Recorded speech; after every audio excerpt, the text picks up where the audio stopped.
Welcome to this latest edition of the Real Deal podcast. Recording on this Tuesday evening, October 27th, 2020. A lot to discuss here on a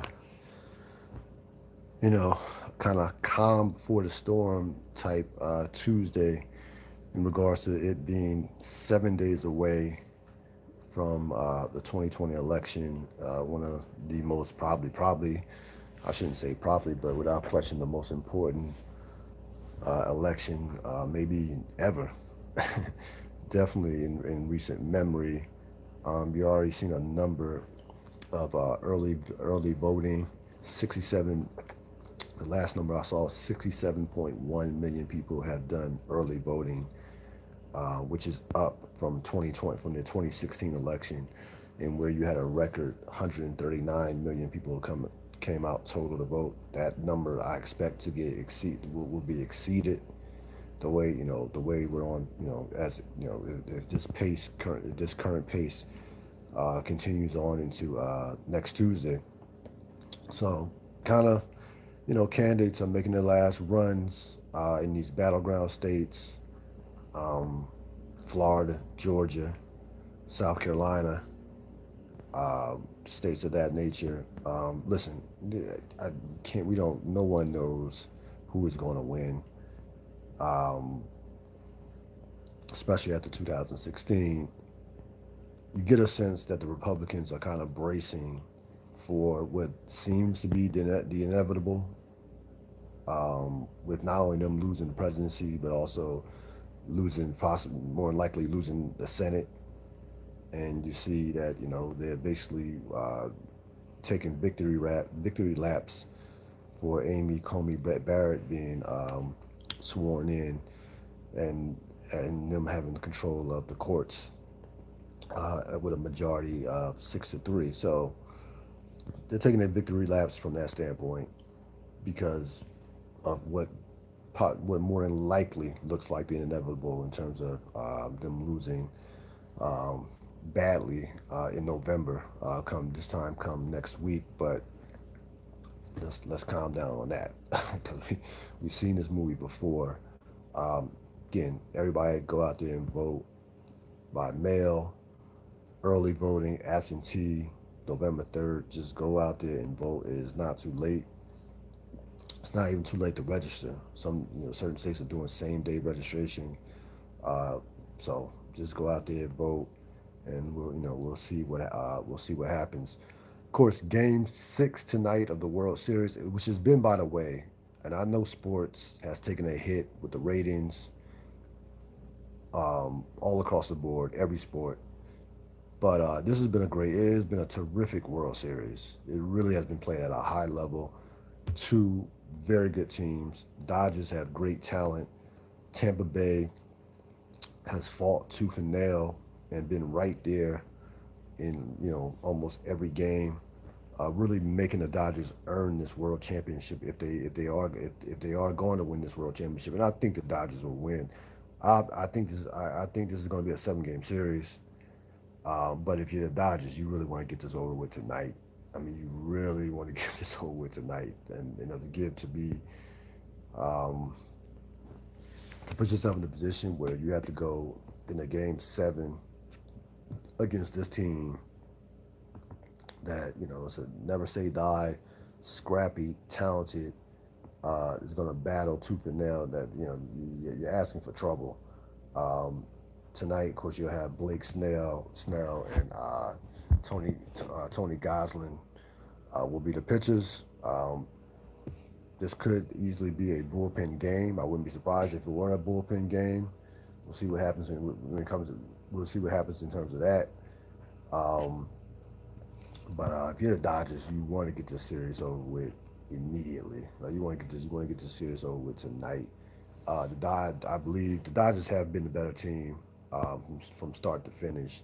They have been, in my mind, they definitely have been the better team. But again, Tampa Bay is a team that is going to fight you to the end. They are a team that you're gonna have to beat Tampa Bay. They are not going to beat themselves, and they are never ever out of the game.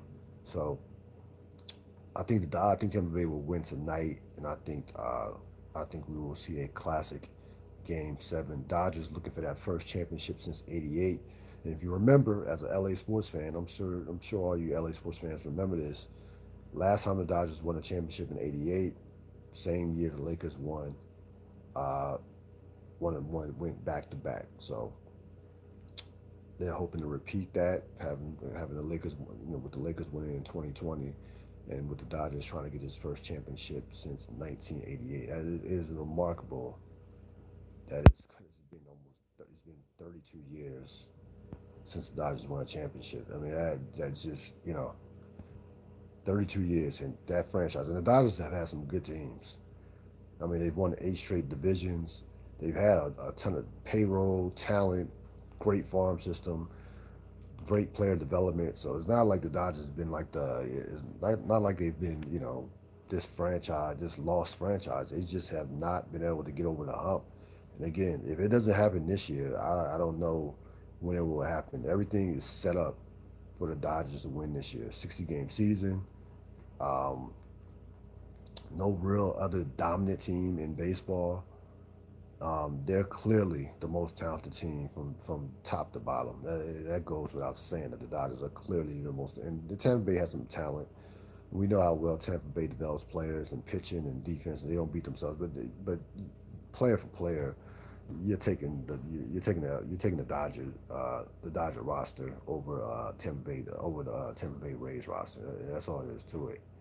So we'll see what happens tonight. Today also marks the 16th anniversary of the Boston Red Sox winning a championship, their first championship, not their first championship, but breaking a 86 year drought between titles.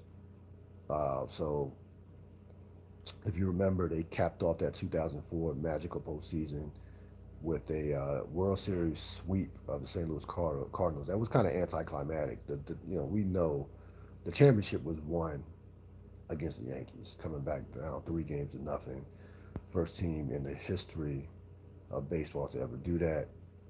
Up until that point, I believe that they were the first team in team sports to ever do that. Up until that point, it's happened a couple times in the NHL. Never happened in the NBA. So we almost saw it happen this year with Houston and Tampa. So the Red Sox, ever since that started got them to a point to where they couldn't lose after that. They won 2004.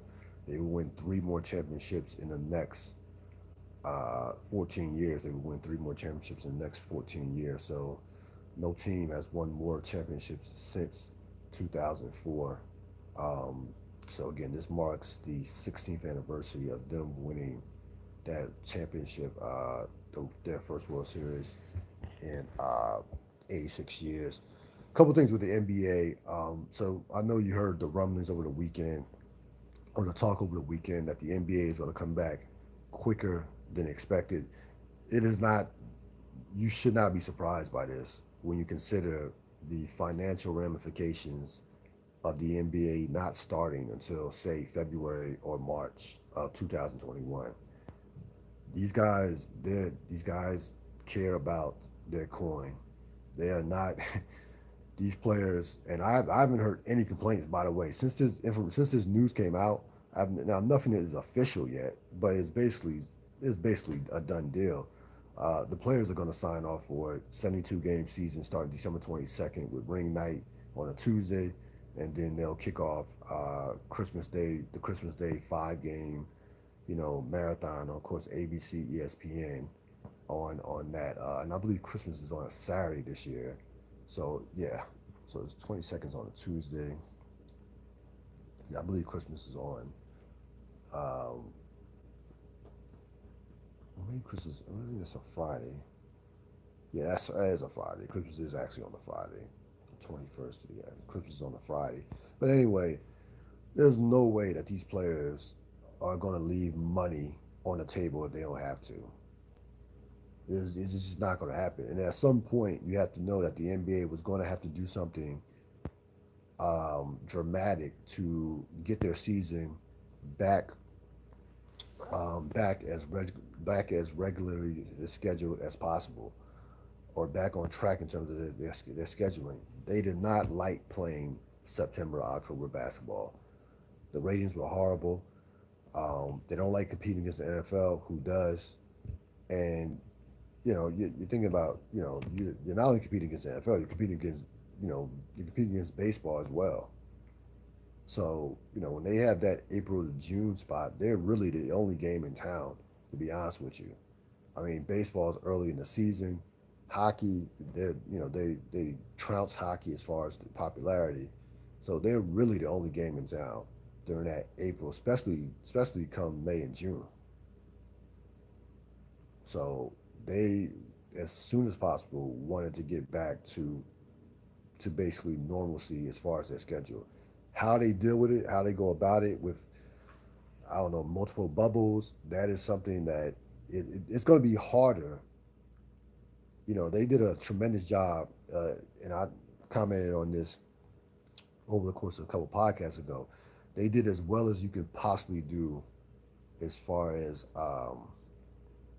any sports league could do in terms of dealing with COVID and dealing with and having a bubble and having no positive cases for basically 3.5 months. They pulled it off. I don't know how they're going to pull this off as far as they got to balance keeping players healthy and safe and trying to make some money with fans in the stands, because they're going to try now they're going to try to have fans in the stands. There's no two ways about it. You will see fans in the stands come 2021. Now, the question is, how many will you see? 2,000, 3,000, 500, 800? Who knows? There will be fans in the stands, just like you see with the NFL, college football, baseball, even the World Series. It's a small percentage, but they're going to try to eke out any every single dollar possible. They're going to try to get.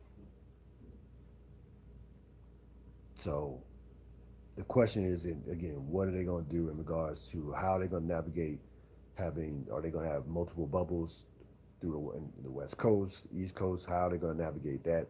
How are they going to keep players safe? How are they going to protect players from themselves? These guys are not doing the Orlando bubble. That is a one and done type, once in a lifetime type deal. They're not going through that anymore. Not doing that anymore. So they're going to give some these players accommodations to kind of balance players keeping themselves safe. You're going to give some players some more incentive to stay safe, stay out the clubs, to you know follow protocols and things of that nature. Because I'm telling you right now, players are not doing the Orlando bubble type style. They're not. That's not happening again. You saw guys dealing with mental health issues throughout the course of that of the time there.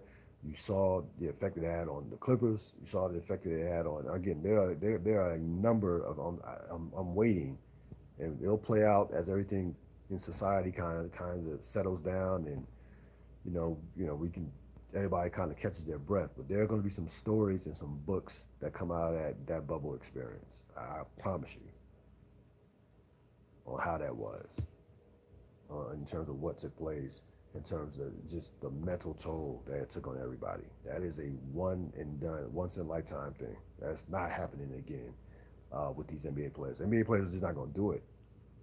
It's not going to do it in one place. And again, it's not possible to do that to be in one place for a significant amount of time anyway. We're talking about 72 games. We're talking about going from December to let's say the end of June, early July.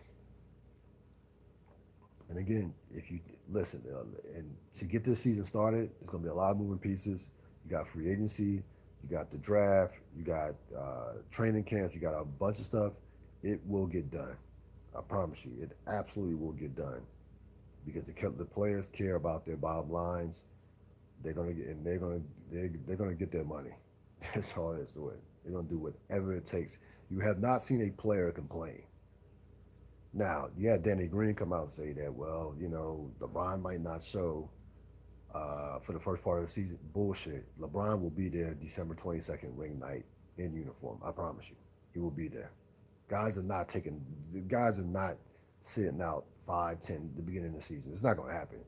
You might see guys get minutes cut. You might see teams play more players, things of that nature.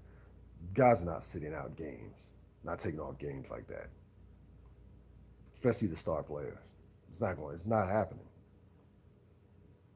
You don't have a situation. You think you have a situation where you're trying to get fans back. You're trying to sell. You're trying to get the game back to where ratings are going to where ratings are regular, and you think you're going to sell the game by having star players sit out at the beginning of the season. Not, hey, I'll see you after Martin Luther King birthday. No, no, no, no. Well, I'll see you around President's Day. That shit is not happening. It's not going. That's not realistic. The players will be there, front and center. They'll be there. Don't worry. You will see all. You will see all the star players. If they're healthy. They will be there.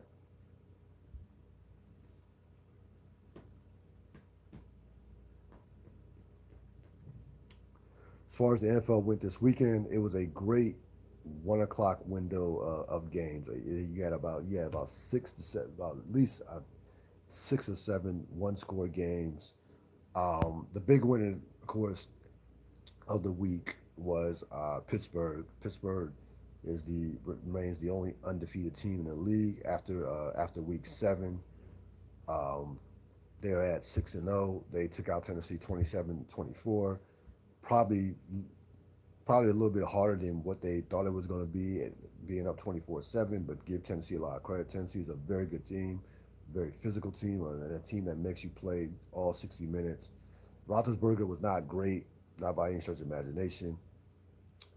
Threw a couple of picks, but Pittsburgh was able to hang on um, as Gostkowski missed a kick that would have tied the game and sent it into overtime. Give Pittsburgh a lot of credit going on the road. That's not an easy place to win, even with no fans. That's still not an easy place to win. Held Derrick Henry in check. He started getting loose in the fourth quarter as it seemed like Pittsburgh's defense was wearing down, but they, for the most part, Pittsburgh, who pound for pound, I think probably has the best defense in the league. There's a toss up between them and Tampa Bay, but pound, I think Pittsburgh probably top to bottom has the best defense in the league. Give them a lot of credit. They go to 6-0. Tennessee drops to 5-1. Um, big time win for Arizona on Sunday Night Football in a game where they were trailing the entire game. They eke out a 37-34 victory over Seattle. Russell Wilson was bad in this game. He threw 3 picks, was outplayed by Kyler Murray without question. Um, and this was a game that Arizona probably had to win 2 or 3 different times. They miss a kick at the end of regulation, and then they go into they go into overtime. They get an interception, and then finish it off with a field goal.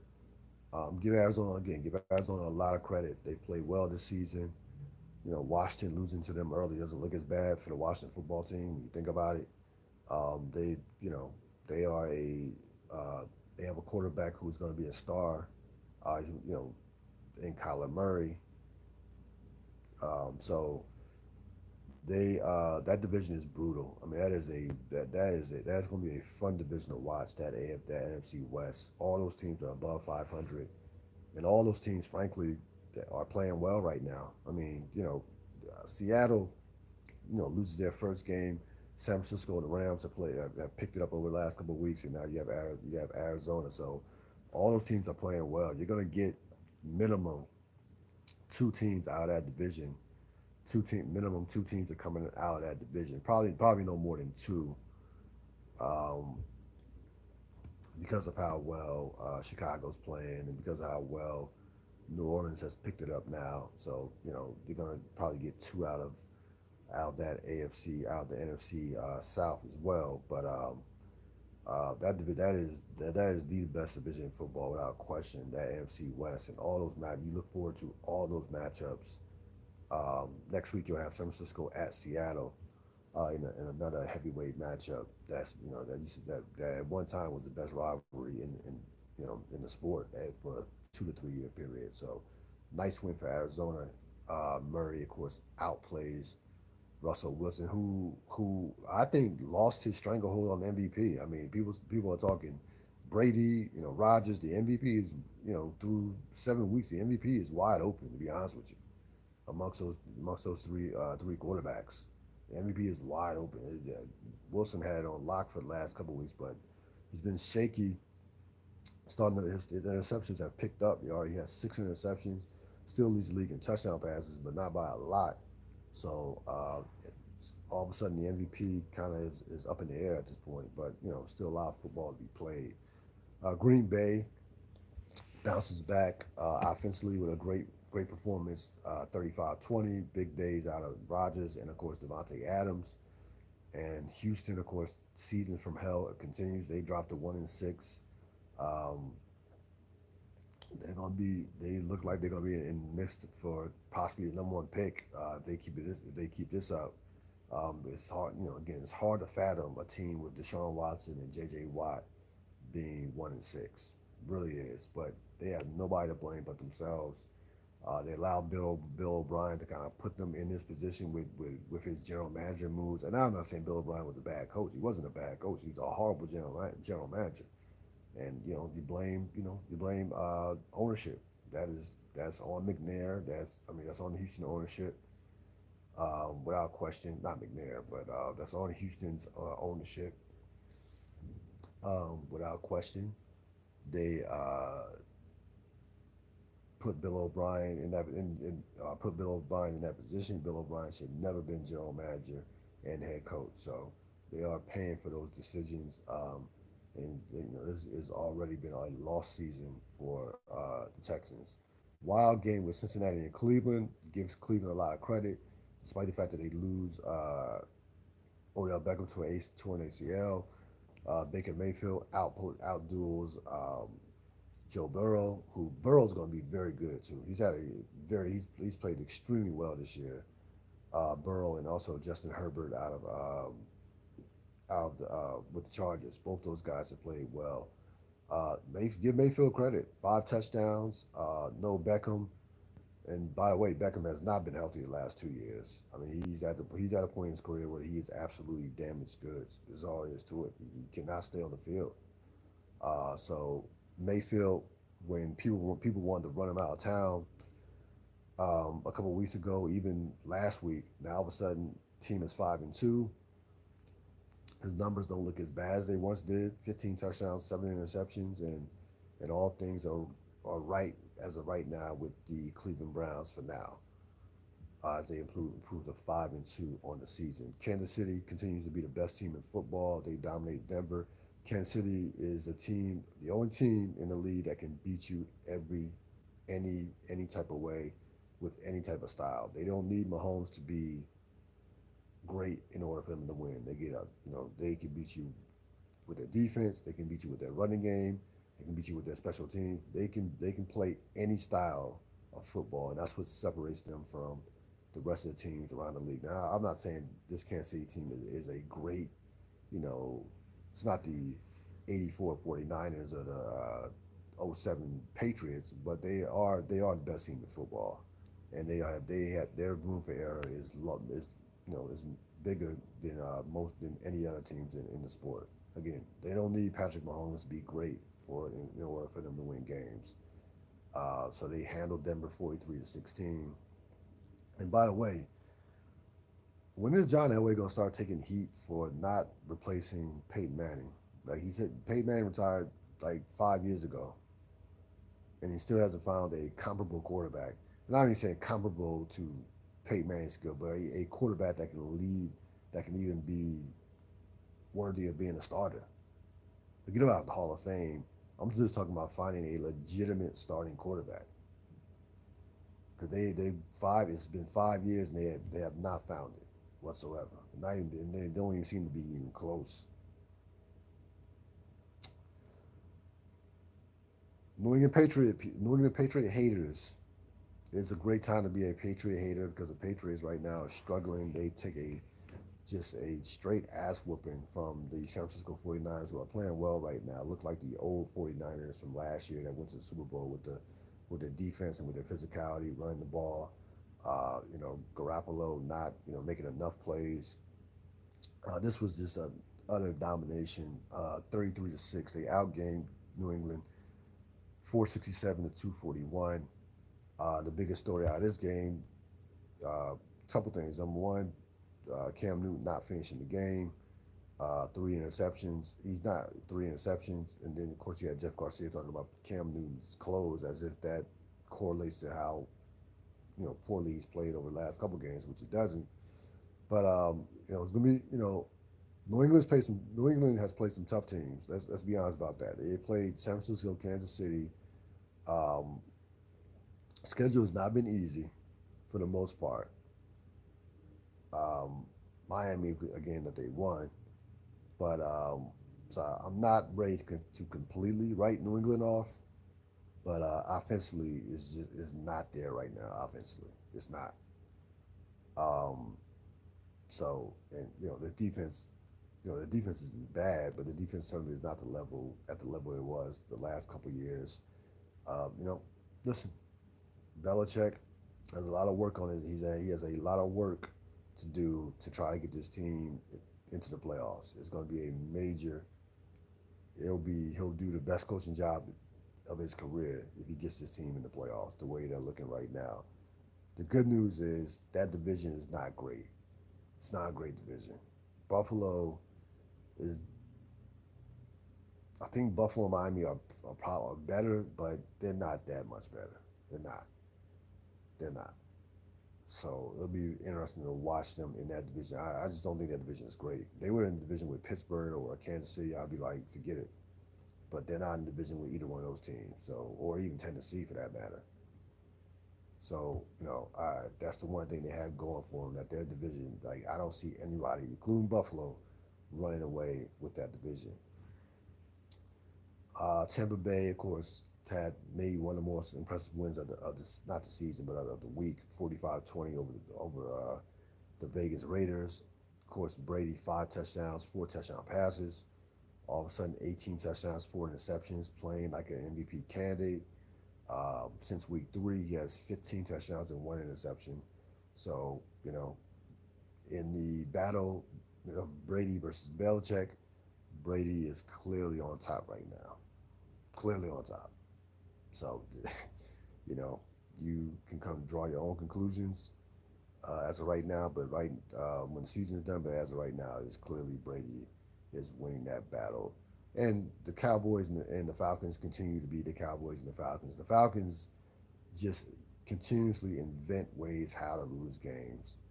Um, you see Todd Gurley, instead of course, taking a knee and allowing Atlanta to be able to run down the clock with a game-winning field goal, goes into the end zone, and which goes into the end zone and allows Detroit, which is by the way, which is known for losing close games. So if you lose a fourth quarter close game to Detroit, that you just are one of the worst closing teams of all time, which Atlanta is. Atlanta is one of the worst second half fourth quarter teams that you will ever see.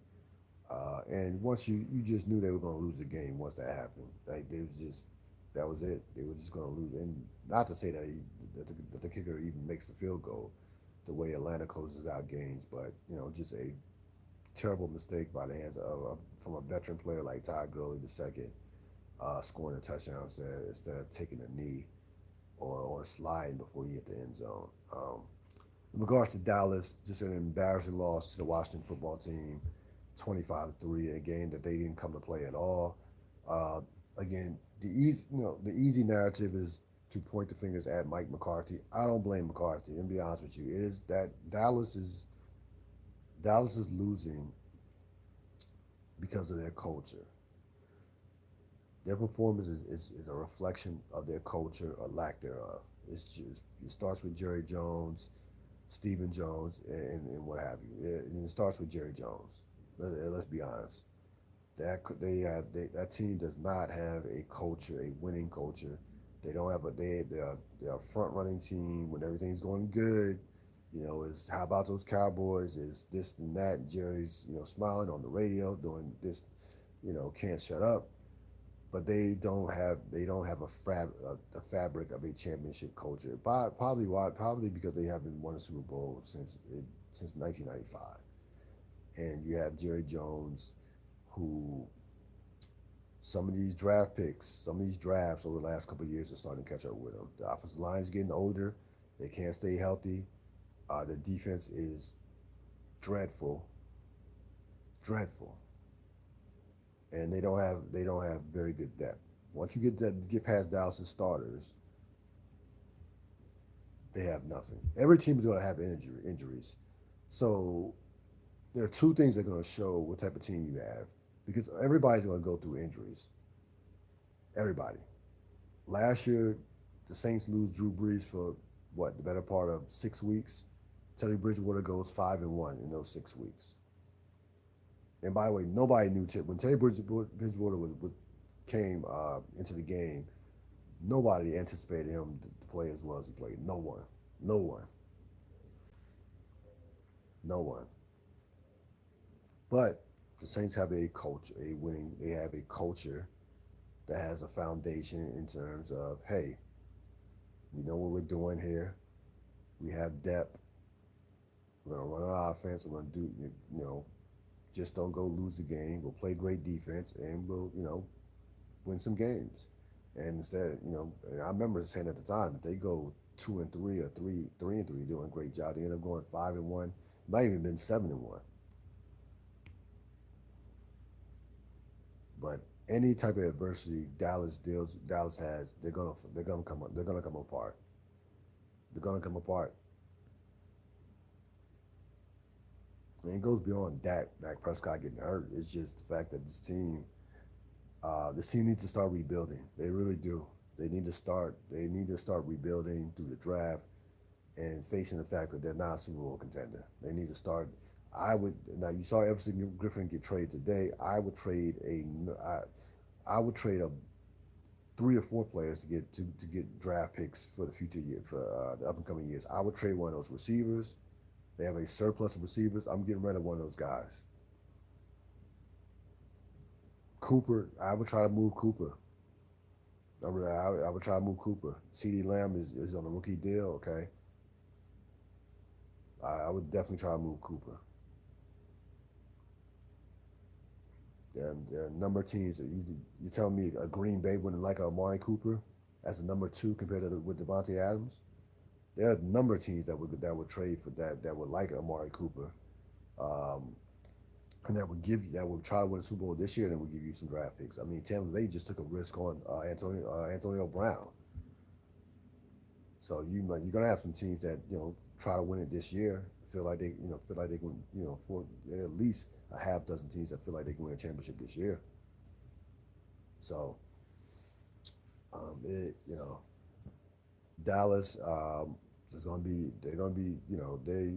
they might not be as bad to compete for the number one draft pick, but they're gonna have a top five pick this year. They're gonna have a top five pick without question. As far as next week in the NFL goes, some big matchups: Pittsburgh hosting Baltimore, or Baltimore hosting Pittsburgh. Those two teams at one point, you remember, had the best rivalry. They did have actually had the best rivalry in football.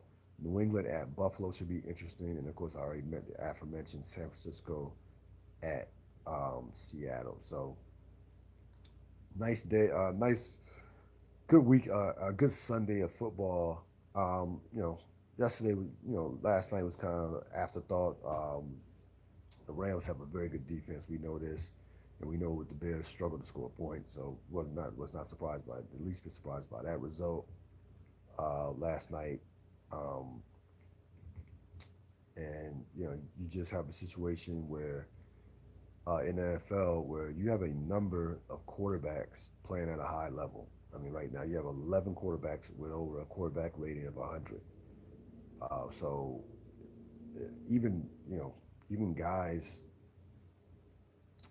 even like I said, Baker Mayfields and guys like that, you know, have picked it up. So there are like a number of quarterbacks playing well this year. It's really stood out to me. Even the rookies coming in like Herbert and Joe Burrow have come in right away. And when you see that, what happens is franchises become less patient with number one draft picks because they'll say, "Hey, he picked it up in year two. What's your problem? This is what year three, year four." I believe if you have a decent foundation and a decent culture, you know within 2 years what you have in the quarterback. Doesn't take 3 to 4 to 5 years anymore. No, no, no. You know within 2 years.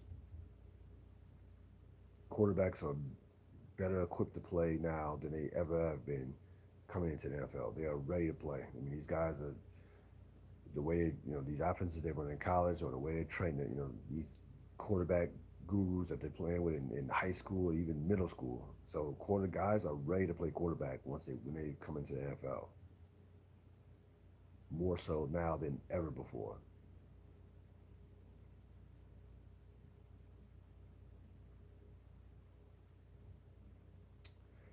That's going to wrap it up for this latest edition of the Real Deal podcast. Remember, again, game 6 tonight, Dodgers, Rays. I like the Rays to force it to a game 7. Um, but this could be the Dodgers' night. It's been a LA year so far, as far as with the Lakers. We'll see if the Dodgers can kind of cap off a championship season for La La Land. That's going to wrap it up. I will see you next time. Again, listen to the Wire podcast I did with Robert Sapp, season 3, episode 4, Amsterdam, and also this podcast. This podcast will be up early tomorrow morning. Subscribe to my podcast. Enjoy the rest of your evening. I'm out.